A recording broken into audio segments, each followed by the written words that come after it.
I collapsed at my own graduation, and when the doctors called my parents, they never came. Instead, my sister tagged me in a smiling photo from Paris, no stress, no drama, like I didn't exist.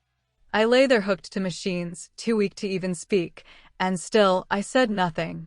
Days later, my phone lit up with 65 missed calls and one message from my dad. "We need you. Answer immediately." My heart went cold as I read it. Because in that moment, everything had changed, and they finally realized who they had left behind. The stage lights were the last thing I saw before the world dissolved into a blinding, white-hot fracture of pain. I was standing at the podium, the valedictorian of my class, ready to deliver a speech I had spent 4 years earning through blood, sweat, and absolute exhaustion. 3,000 people were watching, waiting for the girl who had done it all on her own to say something profound. Instead, I felt the microphone slip from my fingers as my vision tunneled into a single, terrifying point of darkness. My body hit the floor with a heavy, hollow thud that silenced the crowd, a sound that would echo in my nightmares long after the anesthesia wore off. As I felt the cold stage against my cheek, the last conscious thought I had was of the 2 empty seats in the front row, reserved for the parents who weren't there to watch me fall. When I finally opened my eyes 3 days later, the world was a blur of sterile white and the rhythmic, soul-crushing beep of hospital machinery. 4 tubes were snaked into my body, and my head felt like it had been split open and stitched back together with jagged wire. I looked around the room, my heart hammering against my ribs, expecting to see my mother's tear-streaked face or my father's stoic worry. I wanted to see them sitting there, finally realizing that I wasn't as unbreakable as they had always assumed. Instead, I saw my best friend Rachel slumped in a cot in the corner, and my grandpa Howard asleep in a rigid plastic chair, still wearing the wrinkled suit he had worn to my graduation ceremony. Weakly, I reached for my phone on the bedside table. My hands shook as the screen illuminated the darkened room. There were no missed calls from Mom. No frantic texts from Dad asking if I was okay. Instead, the first thing I saw was an Instagram notification. I clicked it, my breath hitching in my throat. It was a photo of my entire family, Meredith, Mom, and Dad, all glowing with joy in front of the Eiffel Tower. They were holding crepes and laughing under the Parisian sun. The caption, written in my sister's bubbly font, read, "Family trip in Paris." Finally, no stress, no drama. I stared at the image until my eyes burned. While a neurosurgeon was peeling back my scalp to remove a tumor that had been quietly killing me, my mother was picking out souvenirs on the Champs-Élysées. While Grandpa Howard was signing the consent forms that determined whether I lived or died, my father was probably ordering a second bottle of wine at a bistro. I didn't comment. I didn't call. I just turned the screen off and stared at the white ceiling, feeling a coldness settle into my bones that no hospital blanket could touch. I wasn't surprised, and that was the most painful part of it all. This was the role I had been cast in since I was a child, the reliable one, the independent one, the girl who could handle everything so they didn't have to. The spiral began 4 weeks before graduation. I remember standing in our childhood kitchen, the air thick with the smell of expensive candles and the frantic energy of wedding planning. My older sister, Meredith, had just gotten engaged, and suddenly the entire house had become a shrine to her upcoming nuptials. My mother was hunched over the kitchen island, flipping through a stack of wedding magazines that cost more than my weekly grocery budget. She didn't even look up when I walked in. "Grace, can you pick up the napkin samples from the printer tomorrow?" she asked, her voice airy and distracted. "Meredith is just so overwhelmed with the dress fittings, and we need to make sure the ivory matches the lace on the table runners." I set my heavy backpack down, the weight of my senior thesis and 3 textbooks digging into my shoulders. "Mom, I have finals all week. I'm working double shifts at the coffee shop to make rent, and I still haven't finished my valedictorian address." "You'll manage, Grace." "You always do," she replied, finally looking up but not really seeing me. Her eyes were already drifting back to a spread on floral arrangements. You're so organized. Just fit it in between your classes. That was the curse of being the daughter who didn't cause problems. Because I worked 25 hours a week while maintaining a perfect GPA, they assumed I didn't need help. Because I paid my own tuition through a patchwork of scholarships and meager tips while they fully funded Meredith's every whim, they assumed I didn't need support. I was the foundation of the house that no one bothered to check for cracks. Mom, I actually wanted to talk to you about graduation, I said, trying to keep my voice steady. I need to find something to wear for the ceremony. I was hoping maybe we could go shopping this weekend? Just for a couple of hours? Sweetie, you're so good at finding those deals online, she said, dismissively waving a hand. I'm sure you'll figure something out. I really have to focus on your sister's engagement party. It's in 2 weeks, and Tyler's parents are incredibly traditional. Everything needs to be perfect. But graduation is that same week, I countered, my voice rising just a fraction. Grace, she said, her tone suddenly sharpening into that familiar edge of irritation. Don't be difficult. Your sister is entering a new chapter of her life. You're just finishing school. You've always been the smart one. You don't need us to hold your hand through a ceremony. I nodded.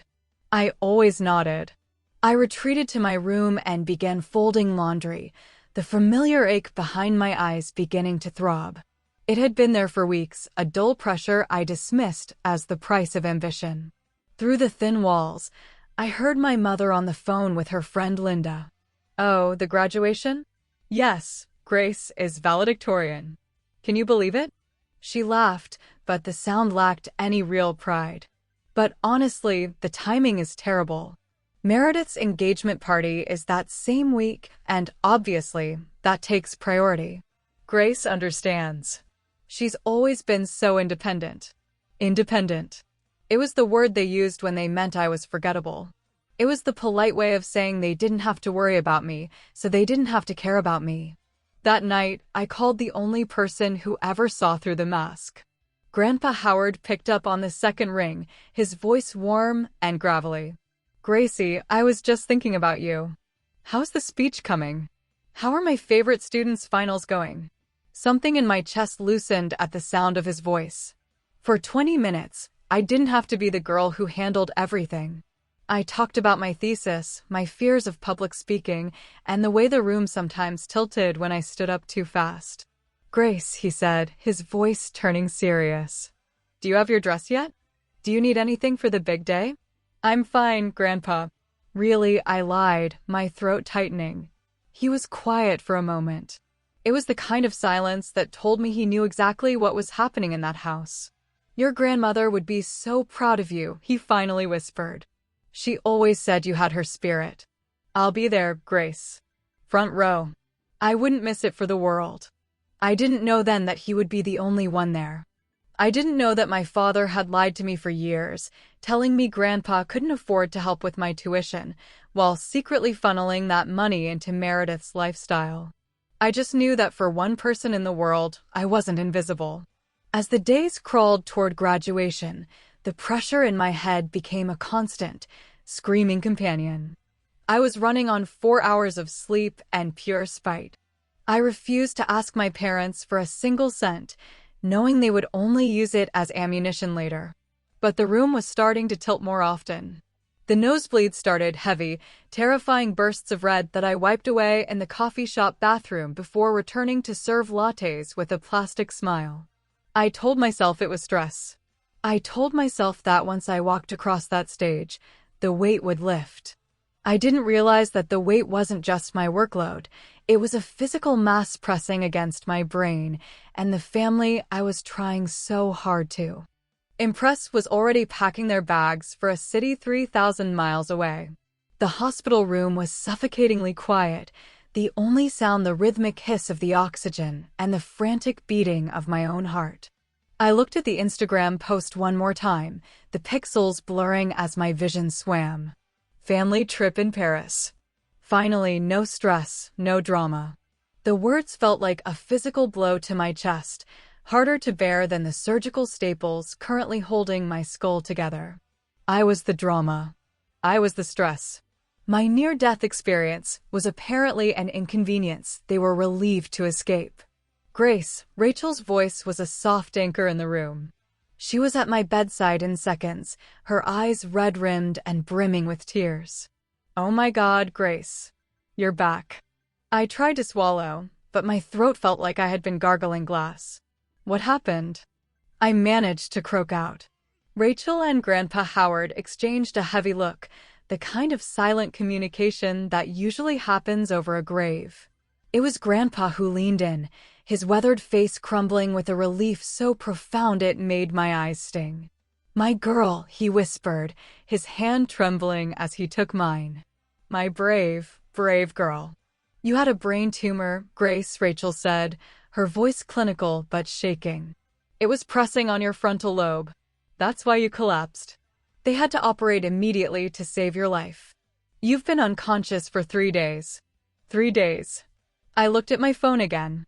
They had been in Paris for 3 days while I was a Jane Doe in a gown, my life hanging by a thread. Rachel reached out to take the phone from me, her expression pained. "Grace, maybe you should wait. You need to rest." But I was already scrolling. I saw the champagne toasts at a sun-drenched cafe. I saw Meredith in a couture dress that probably cost 3 months of my rent. I saw my father grinning over a plate of croissants. There wasn't a single mention of me. Not a prayer, not a request for good vibes, not even a cryptic post about family struggles. I didn't exist in their digital world because I didn't exist in their real one.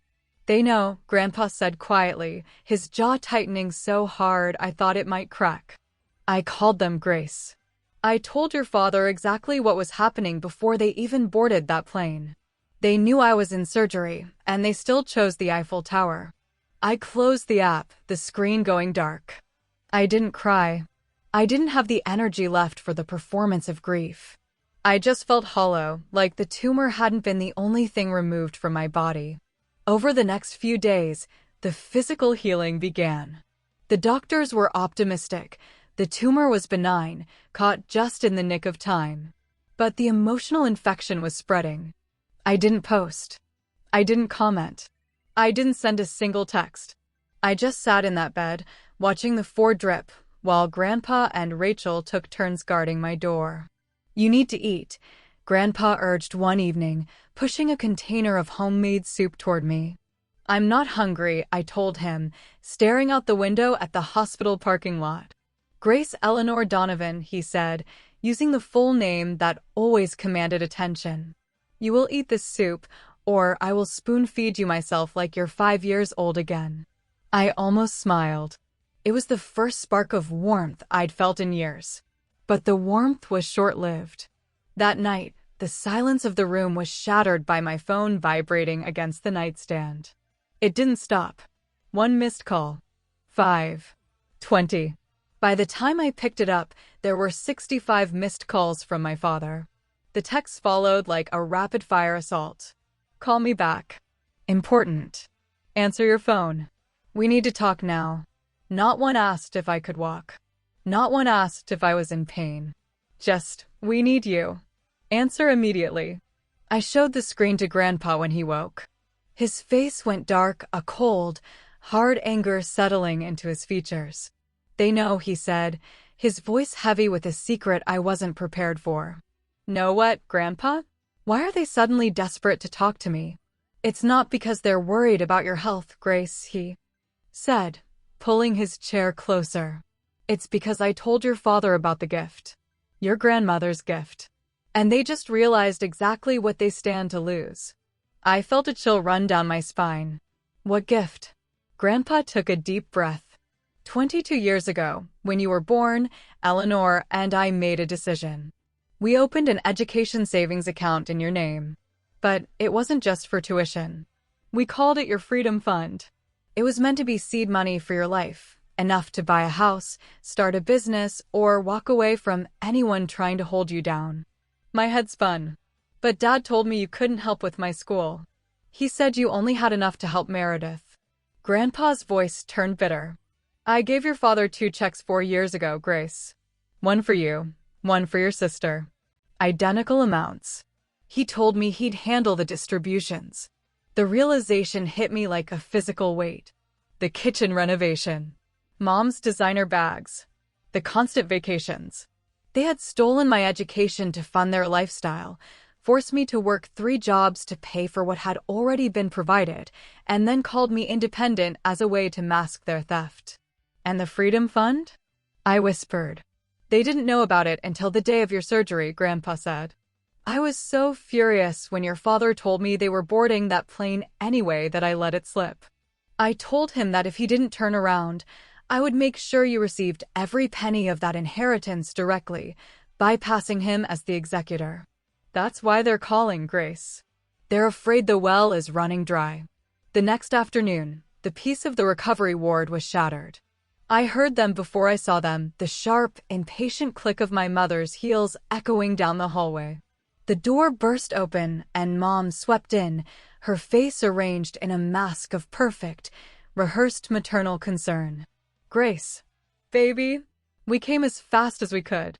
She lunged forward to hug me, but I went rigid, my arms staying flat against the sheets.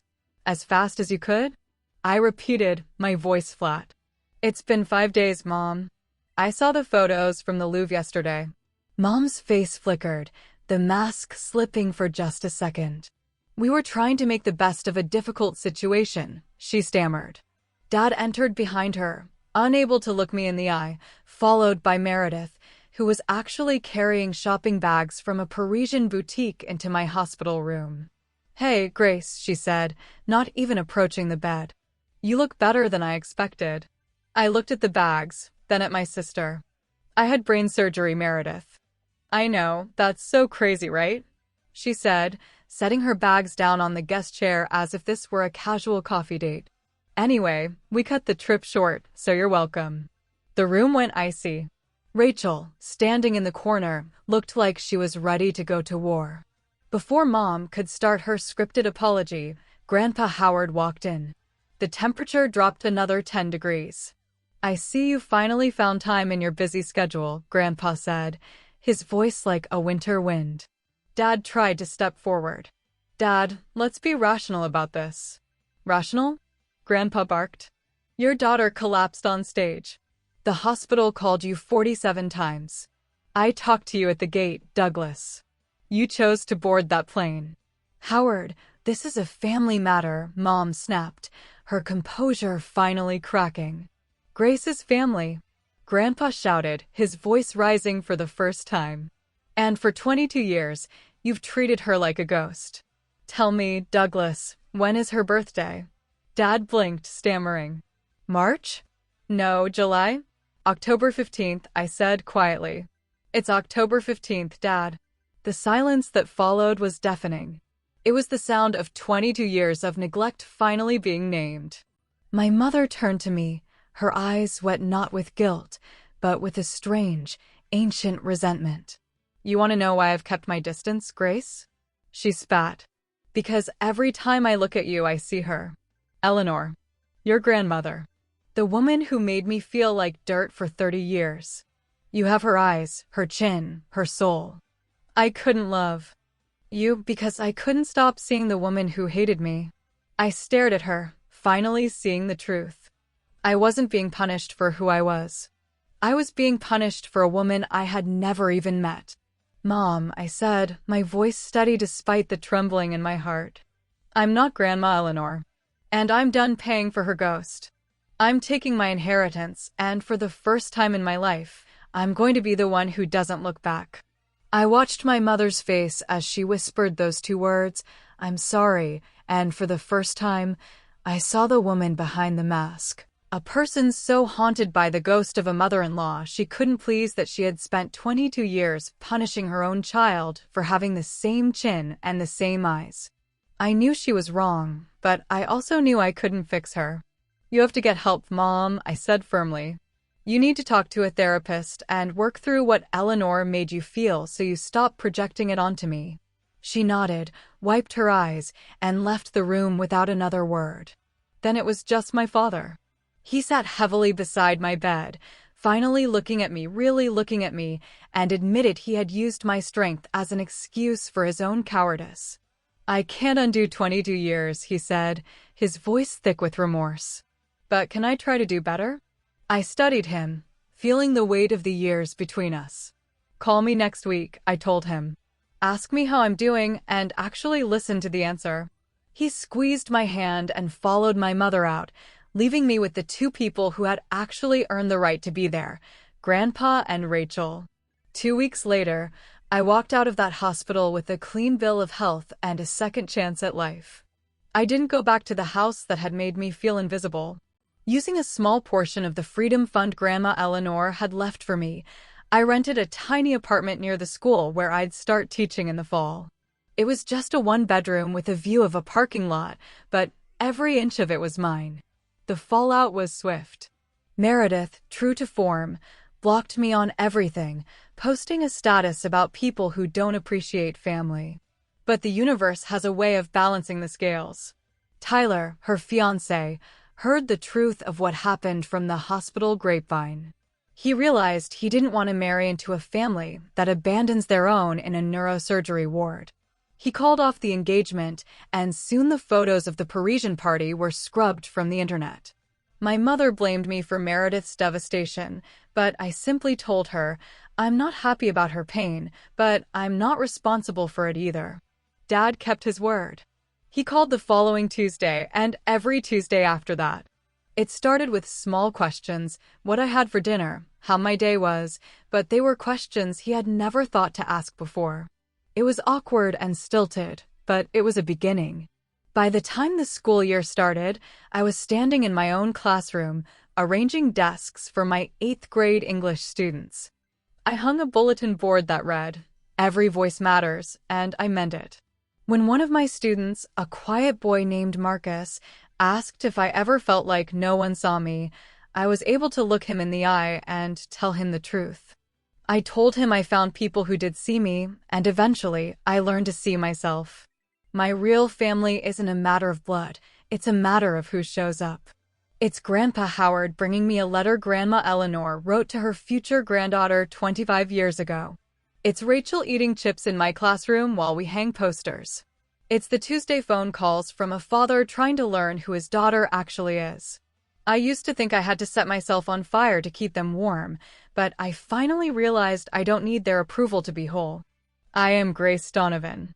I am seen, I am loved, and for the first time in my life, I am exactly where I am supposed to be.